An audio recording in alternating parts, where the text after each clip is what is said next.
তো গাইস আপনারা দেখতে পাচ্ছেন রাজহাঁসের বাচ্চা। তো মূলত এই রাজহাঁসের বাচ্চাগুলা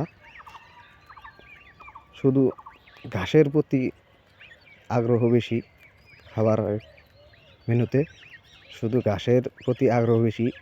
ভাত তেমন একটা খায় না, ধানের গুঁড়া সহ ভাত তাও খায় না। তো শুধুমাত্র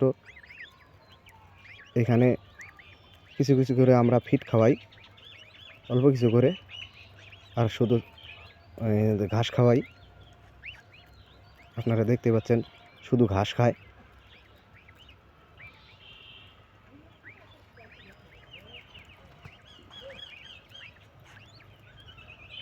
তো এইরকম নিত্য নতুন কৃষি বিষয়ে ভিডিও পাওয়ার জন্য আমার চ্যানেলটা সবাই সাবস্ক্রাইব করুন, বেল নোটিফিকেশন অল করে দেবেন এবং ভিডিওটা একটা লাইক দেবেন। আপনাদের মূল্যবান মতামত কমেন্ট বক্সে কমেন্ট করবেন। খুদা হাফেজ।